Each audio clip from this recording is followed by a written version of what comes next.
you know that you can buy Bitcoin on Venmo and Cash App as well? And when you look at the two, Bitcoin has been up 345% in just the last 5 years compared to the stock market at just 84%. So there can be some advantages of putting some of your money in Bitcoin, but exactly how do you do it on these apps? I'm actually going to buy just a little bit of Bitcoin and show you what it looks like on the screen and all the buttons to push for you to do it. And at the end of the video, we're going to talk about the pros and cons of buying Bitcoin, what you need to know as an investor, and everything in between. So let's go ahead and break it down. So on Venmo, you actually cannot do a screen recording, which I obviously did not know before hitting record here, but it obviously makes sense. But as you go across, you'll see the crypto button. You'll click that and it will have your crypto balance. Now in this case, I only have about $110. It's up 44%, which is quite good. Now you have the option to either buy, sell, send, or receive Bitcoin. I've not received Bitcoin from anyone, but I'm willing to try it the next time I see somebody. You'll go ahead and hit the plus button for buy, and then you'll have an option here. You can do the PayPal USD, Bitcoin, Ethereum, Solana, Chainlink, Litecoin, and then Bitcoin Cash, which is at the very bottom. So I'm going to go ahead and hit Bitcoin, and then I'm going to select just $5. Now you have an option down there. I think it's $1. If I go back here, $1, $20, $50, and then $100. So you can buy as little as $1. I'm going to go ahead and do $5. Going to hit review. And then it's going to give you a confirmation buy Bitcoin. I'm going to go ahead and do that. And then you can decide what account it is going to come from, what type of account. Now in this case, I'm being charged a transaction fee of 11 cents. So it's going to cost me $5.11 in this case. I'm going to go ahead and hit buy. It's going to go ahead and load for me. And then boom, you have bought $5 of Bitcoin. Now, I can share that. I don't know why I would do that. And that's how you do it on Venmo. Now, how do you do this on Cash App as well? Well, the exact same process, similar process rather, you're going to go ahead and let me see if I can screen record this one, which I did last time, so it should be able to work. So in this case, you're going to go ahead and open up Cash App. Now, you'll see just the screen here. Now, you're going to go ahead and hit, if you have a Cash App balance at the very bottom left-hand corner, and I'll circle it here as well. I have $5 in my Cash App currently. I'm going to go ahead and hit that. Then you can scroll down. It's going to say Bitcoin and then stocks. So you can also buy stocks here. If you haven't seen that video, I've done a whole video on how you can do that on Cash App here.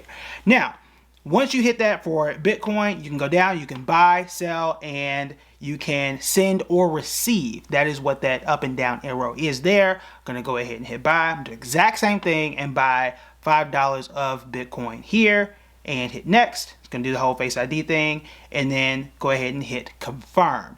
Boom, I've bought Bitcoin here too. So I spent $10 for y'all in Bitcoin to show you exactly how it works. Now, what are the pros and cons of Bitcoin? Now, this is very, very dependent on when you are watching this video. You could be watching the year 2025. You could be watching this in the year 2030. Okay, and at that point, I definitely don't know what the price of Bitcoin is going to be.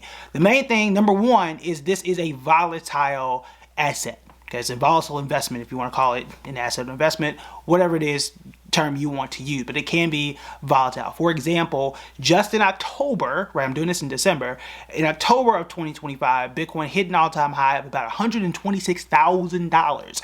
Now it is in the 80s, okay, right around $80,000. Again, this is going to change. It's a 24-hour market.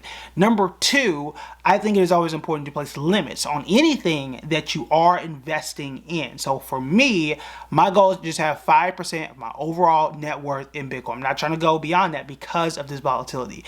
We have seen every 3, maybe 4 years, Bitcoin drops significantly. And there are people, some analysts that follow Bitcoin and have studied it deeply, have said that they think that Bitcoin is going to go all the way down to $12,000.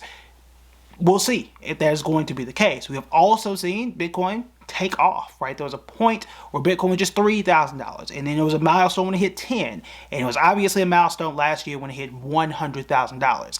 I personally am seeing this as an opportunity. The other thing you can do, and I would likely consider as well, is, and I'll show you this on Cash App, I did not see this on Venmo, is the ability, I'm going to go back here to screen record so you can see this as well. But you do have the ability when you buy, you can change your order type and decide, let me go back here. You can decide to do an auto invest option where you can do weekly, bi-weekly, daily, which I don't know why you would keep buying every single day, but you have that choice to do that too, where you can say, hey, I'm going to consistently invest, dollar cost average, if you will, 10, 15, 20, $200 every 2 weeks, and that can actually build up your position as well if that is something that you want to do. But I would caution every single investor though, again, it is volatile. And it always, obviously, it's not something that's always going to go up. And for me, I have my own risk tolerance of how much money I'm willing to lose and how violent those swings are going to be. That is why I have my 5% rule. I also have it for individual stocks as well, but that's just me. You do what you want to do, but that is something that can help you to manage if Bitcoin were to fall off a cliff like it currently is at the time that I'm doing this video. For me, again, I see it as a buying opportunity. For you, you have to check that out for yourself. If you want to learn more about investing across the board, whether it's Bitcoin, Cash App, or everything in between, or how to do it on Cash App, you can check out these videos right here.